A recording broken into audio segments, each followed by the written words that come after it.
नमस्कार बच्चों। तो बच्चों, आज के इस वीडियो लेक्चर में हम पढ़ेंगे गैर लाभकारी संस्थाओं के लेखे के अंतर्गत प्राप्ति भुगतान खाता और आय व्यय खाता किस प्रकार से तैयार किए जाते हैं। तो बच्चों, प्राप्ति भुगतान खाता जो है एक वास्तविक खाता होता है और ये वास्तव में रोकड़ बही का सारांश होता है। अतः इसमें समस्त प्राप्तियों को प्राप्ति साइड और समस्त भुगतानों को भुगतान साइड लिख दिया जाता है।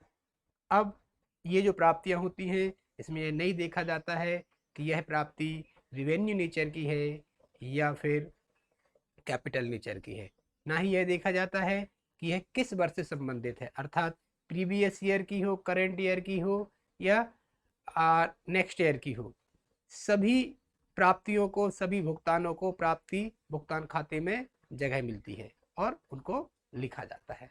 बच्चों, वहीं आय व्यय खाता जो होता है वह नाम मात्र की प्रकृति का खाता है और यह जो है लाभ हानि खाते की तरह बनाया जाता है।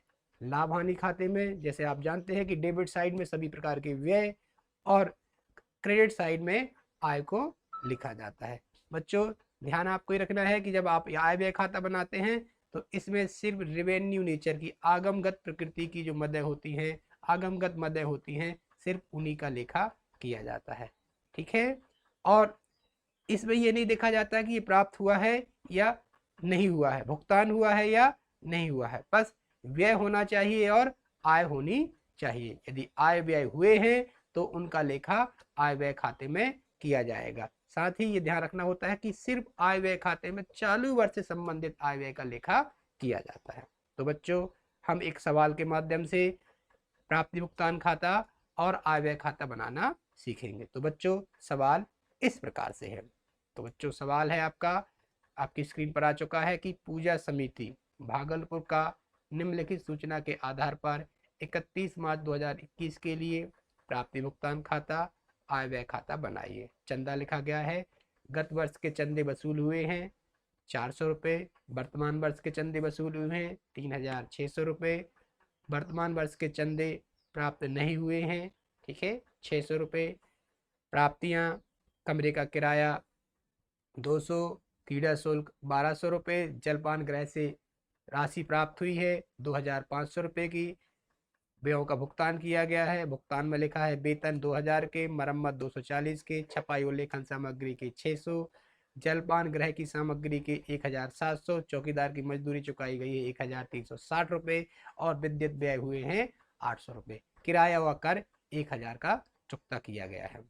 अदत्त व्यय, ऐसे व्यय जो देय हो चुके हैं लेकिन इनका भुगतान नहीं किया गया है। मरम्मत है 160 रुपये के, जलपान गृह की सामग्री के नहीं चुकाए गए हैं 440 रुपये और रोकड़ शेष लिखा गया है 1 अप्रैल 2000 का, अर्थात ये प्रारंभिक रोकड़ शेष है 360 रुपये और 31 मार्च 2021 को, ठीक है, 560 रुपये, अर्थात ये अंतिम रोकड़ शेष है। तो बच्चों, इस जानकारी के आधार पर आपको प्राप्ति भुगतान खाता और आय व्यय खाता बनाना है। तो बच्चों, सबसे पहले हम बना लेते हैं प्राप्ति भुगतान खाता। तो बच्चों, बनाते हैं प्राप्ति भुगतान खाता, रिसीट्स एंड पेमेंट अकाउंट, ठीक है, फॉर द ईयर एंडेड 31 मार्च 2021, ठीक है। और प्रारूप बना लेते हैं। जो आपका लेफ्ट हैंड साइड है वहाँ पर हो जाएगा रिसीट्स अमाउंट और राइट हैंड साइड में हो जाएगा पेमेंट्स अमाउंट, ठीक है। अब आपको करना क्या है, सबसे पहले प्राप्ति भुगतान खाते में प्रारंभिक रोकड़ शेष लिखी जाती है और बच्चों, प्रारंभिक रोकड़ शेष आपको दी गई थी 1 अप्रैल 2000 को 360 रुपये। तो इस 360 को हम यहाँ पर लिख लेते हैं। टू बैलेंस बीडी 360 रुपये। इसके बाद जो भी प्राप्तियाँ होंगी उनको हम प्राप्ति साइड में और जो भी भुगतान होंगे, पेमेंट होंगे, उनको पेमेंट साइड में लिखते जाएंगे, ठीक है। तो आगे हम देखते हैं कि कौन कौन सी प्राप्तियाँ हुई हैं। तो प्राप्तियाँ लिखी हैं, चंदे की प्राप्ति है पहले तो, ठीक है। गत वर्ष के चंदे के 400 और वर्तमान वर्ष के चंदे के 3600 रुपये और वर्तमान वर्ष के चंदे प्राप्त नहीं हुए हैं। तो बच्चों, हम तो प्राप्ति भुगतान खाता बना रहे हैं, तो जो प्राप्त होगा उसी को लिखेंगे, जो भुगतान होगा उसी को लिखेंगे। अब जो बकाया है, ठीक है, उसका लेखा यहाँ पर प्राप्ति भुगतान खाते में नहीं किया जाएगा, अर्थात गत वर्ष के चंदे के 400 और चालू वर्ष के चंदे अर्थात वर्तमान वर्ष के चंदे के 360 रुपये 3600 रुपये लिखे जाएंगे। तो बच्चों, हम यहाँ लिख देते हैं टू सब्सक्रिप्शन रिसीव्ड, ठीक है, प्रीवियस ईयर के 400 और करेंट ईयर के 3600 और कुल राशि हो गई 4000। इसके बाद और भी प्राप्तियां हुई हैं, कमरे का किराया मिला है, क्रीड़ा शुल्क मिला है, जलपान ग्रह से प्राप्ति हुई, इन सबको हम यहाँ प्राप्ति पक्ष में लिखते जाते हैं। Income from refreshment room 2500, to room rent कितने का 200 का, और टू स्पोर्ट्स फीस मिली है आपको 1200 रुपये की। बच्चों इसके बाद और देख लेते हैं कोई प्राप्ति हुई है क्या। इसके बाद भुगतान लिखे गए हैं, अदत्त व्यय लिखे गए, तो अब प्राप्तियां नहीं है। अब भुगतान लिख लेते हैं बच्चों। भुगतान में वेतन, मरम्मत, छपाई और लेखन सामग्री, जलपान गृह की सामग्री, चौकीदार की मजदूरी, विद्युत व्यय और किराया, इन सब को आपको कहाँ लिख देना है, भुगतान साइड में लिख देना है। तो बच्चों लिख देते हैं। By salaries 2000, by repairs 240, by printing and stationery 600, by materials of replacement आपके हुए हैं 1700 के, बाय वेजेस ऑफ वॉचमैन 1360 रुपये, और बाय इलेक्ट्रिसिटी एक्सपेंसेस हुए हैं 800 के, और बाय रेंट एंड टैक्सेस हुआ है आपका 1000 रुपये का। इस प्रकार से समस्त भुगतानों को हमने भुगतान पक्ष में लिख दिया है। अब बच्चों हम और जानकारी पढ़ लेते हैं। इसके बाद अदत्त व्यय लिखे हैं, तो आप जानते हैं बच्चों जो भी अदत्त व्यय है ऐसे व्यय हैं जिनका भुगतान नहीं किया गया है, और जिनका भुगतान नहीं किया गया है उनकी जगह प्राप्ति भुगतान खाते में नहीं होगी। अगर भुगतान किए जाते तो इनको लिख दिया जाता, अगर प्राप्ति होती तो लिख दिया जाता, लेकिन ये तो अदत्त हैं, बकाया हैं, इनका लेखा नहीं होगा। रोकड़ शेष है, तो यहाँ पर अंतिम रोकड़ शेष है 560 रुपये। तो अंतिम रोकड़ शेष को अब बच्चों हम लिख देते हैं बाय बैलेंस CD 560। अब हमको प्रारंभिक रोकड़ शेष भी दी गई थी, अंतिम रोकड़ शेष भी दी गई थी, अर्थात हमने सभी मदों का लेखा कर लिया है। तो हम दोनों पक्षों का योग कर लेते हैं, और दोनों पक्षों का योग बराबर आना चाहिए।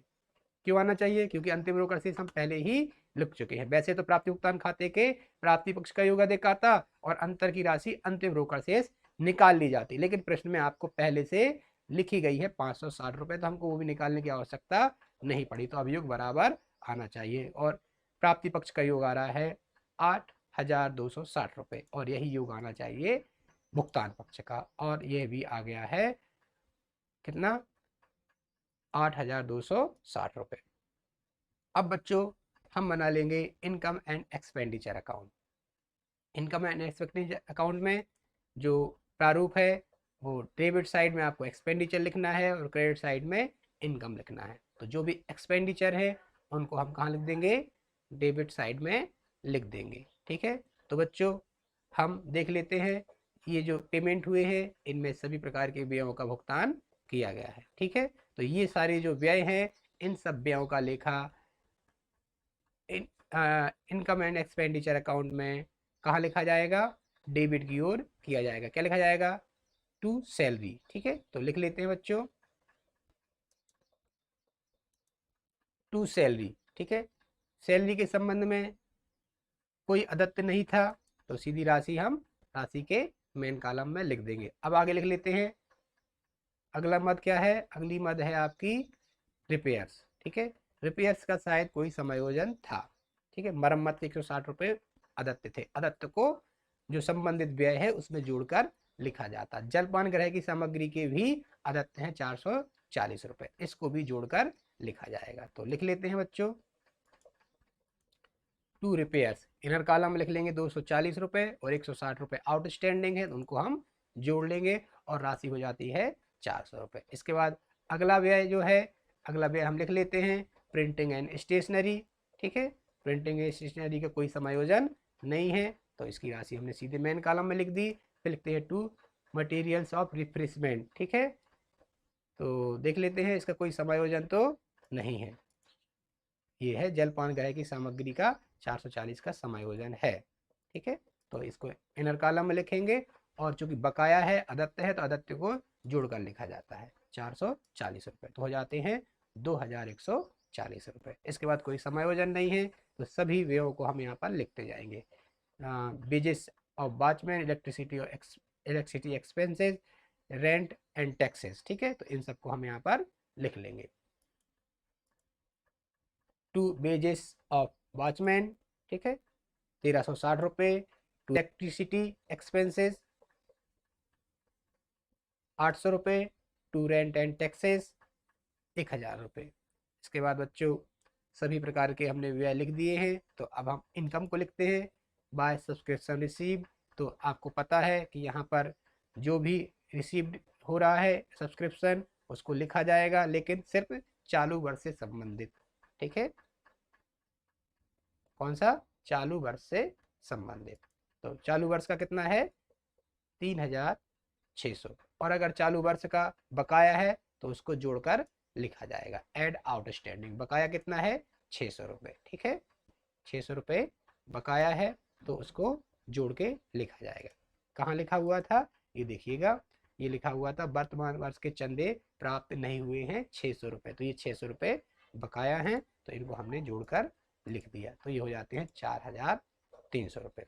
अब बच्चों by income from refreshment room कितने के थे? लिख देते हैं 2500 के। बाय रूम रेंट कितने का था? 200 रुपये का। और बाय स्पोर्ट्स फीस कितने की थी?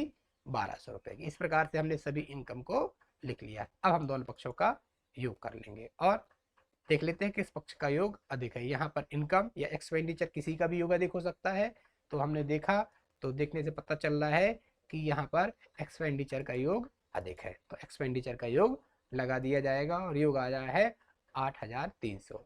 ठीक है, और इस तरफ का योग कम है। ठीक है, तो 8300 में से इस योग को घटा देंगे। ठीक है, तो निकल आएगा डिफिसिट। ठीक है, ये डिफिसिट जो है वह क्या कहलाएगा?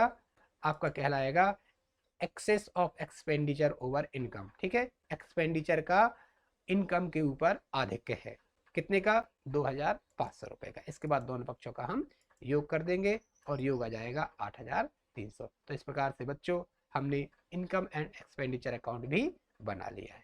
तो बच्चों हमने जान लिया है कि किस प्रकार से प्राप्ति भुगतान खाता बनाया जाता है। प्राप्ति भुगतान खाते में सभी प्राप्तियों और सभी भुगतानों का लेखा किया जाता है, चाहे वो गत वर्ष के हों, चाहे वो चालू वर्ष के हों, चाहे वो आगामी वर्ष के हों। साथ ही ये भी भेद नहीं किया जाता है कि ये किस नेचर का है, अर्थात इसमें रेवेन्यू और कैपिटल सभी प्रकार की प्राप्तियों का लेखा किया जाता है और सभी प्रकार के भुगतानों का लेखा किया जाता है। वहीं इनकम एंड एक्सपेंडिचर अकाउंट जो होता है वह नाम मात्र का होता है, नॉमिनल टाइप्स का होता है, और इसमें सिर्फ चालू वर्ष से संबंधित आय और व्यय का लेखा किया जाता है। इसमें देखा नहीं जाता है कि ये आय और व्यय की प्राप्ति हुई है या भुगतान हुआ है या नहीं हुआ है, बस व्यय होना चाहिए, बस आय होनी चाहिए, तो उसका लेखा इनकम एंड एक्सपेंडिचर अकाउंट में कर दिया जाता है। तो बच्चों कोई समस्या है तो आप कमेंट करके पूछ सकते हैं। धन्यवाद।